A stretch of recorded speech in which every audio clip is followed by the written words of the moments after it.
En fait, on a eu tous eu les mêmes galères au début et on est tous passés par là. Donc, en fait, rien qu'en s'appelant ou en se voyant, en allant boire un café, on s'aide. Et d'ailleurs, maintenant, on a même des entrepreneurs qui nous contactent, nous, pour avoir des conseils de lancement. Donc, au début, on était là, wow. Hello, nous c'est Pauline et Cynthia Deux expertes en apéro. et on est sur Success Story. YOLO, on l'a créé il y a 10 mois maintenant, toutes les deux. YOLO, c'est la nouvelle boisson de l'été. C'est une boisson qui est légèrement alcoolisée et hyper rafraîchissante comme une bière, mais c'est pas une bière. Parce que nous justement, au lieu de faire fermenter des céréales comme dans la bière, on fait fermenter des fruits. Du coup, on a une boisson qui est sans amertume, sans gluten et qui est pas du tout sucrée. C'est vraiment ça notre vraie valeur ajoutée. Et puis c'est un peu notre boisson idéale, quoi.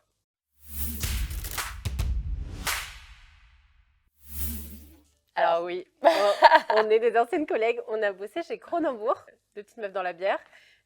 On bossait au marketing chez Kronenbourg. Donc on était déjà passionnés de tout ce qui était brassage, fermentation. Mais on trouvait qu'il manquait cette petite alternative un peu plus légère qu'une bière, cette alternative qui nous manquait. Et justement, en fait, on était chez Kronenbourg avec nos collègues, on aime beaucoup les apéros et on n'avait pas envie de boire une bière, pourtant on voulait quelque chose qui était peu alcoolisé, un peu comme la bière et on s'est dit, bah tiens, allez, on lance notre boisson. Moi j'ai eu mais il va falloir que tu en vendes beaucoup comme des YOLO pour gagner ta vie, non?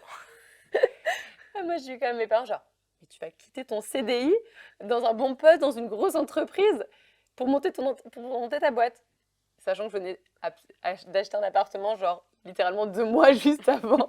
Parce que je me suis dit, si je lance ma boîte, il faudrait peut-être que j'achète l'appartement avant.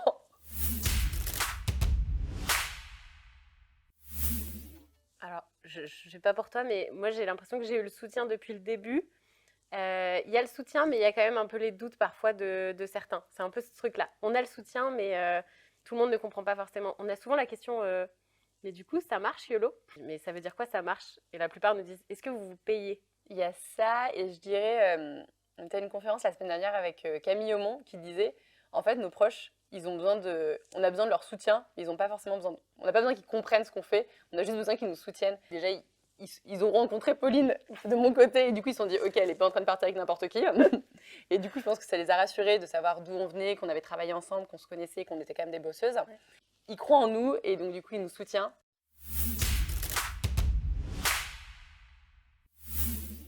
Le produit, on l'avait dans notre tête. Et nous, on est un peu des rêveuses, on est un peu des marketeuses quand même, faut le dire.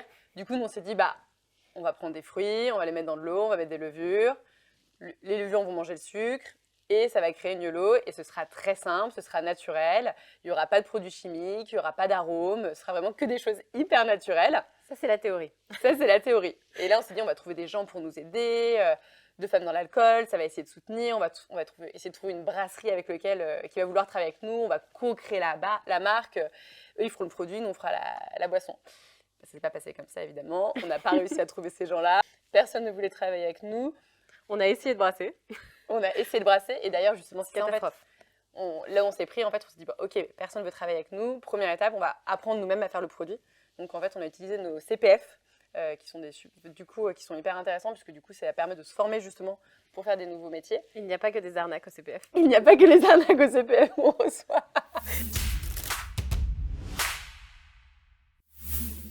Sur l'accompagnement, on a pas mal galéré à comprendre les aides qu'il y avait au lancement.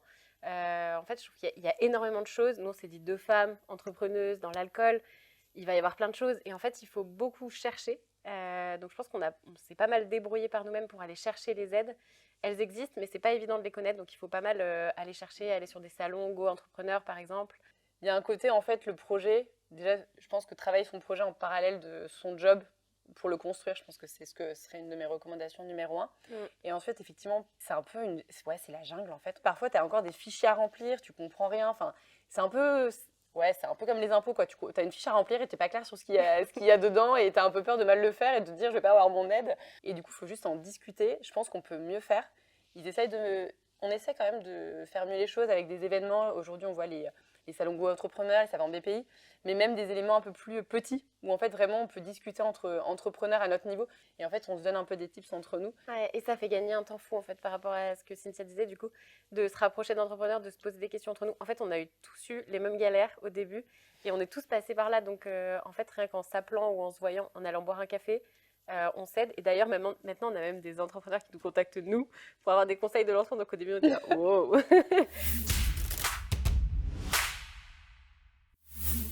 Alors déjà, il y a une nouvelle recette qui arrive, mais bon, ça elle arrive, on a une...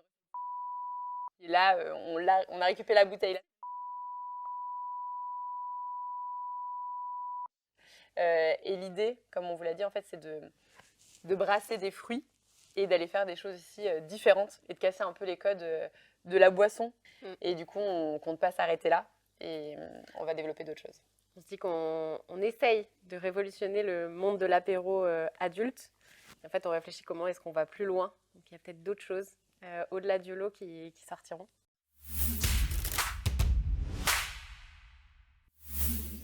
Ouais, bah, franchement, c'est hyper bien résumé. Une phrase qu'on se dit souvent, nous, c'est on n'est pas payé cher, enfin on n'est pas payé du tout, même maintenant. Mais qu'est-ce qu'on se marre En vrai, on a mis des tenues colorées aujourd'hui, mais on adore la couleur, on adore se marrer et on s'est toujours dit ça va être dur. C'est dur, il y a plein de galères, mais je pense qu'on s'est jamais autant éclaté. C'est ultra passionnant l'entrepreneuriat.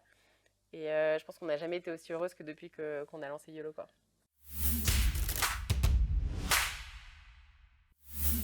Je pense que du coup, sur notre communication, sur les réseaux sociaux, on essaye vraiment de le véhiculer et de raconter comme ça vient et d'essayer de transparaître cette bonne humeur qui nous ressemble. Et en fait, il y a plein de gens comme ça qui, parce que tu donnes envie, parce que tu dis les choses et qui sont hyper support et qui ont envie de nous aider à plusieurs niveaux, même des potes qui vont aller commercialiser le produit pour nous. Il y a plein de choses qui arrivent. Avec Cynthia, on a envie d'impulser l'innovation brassicole française et féminine. Donc on va pas s'arrêter là, on a plein de surprises qui arrivent. Et puis YOLO, on n'a qu'une vie.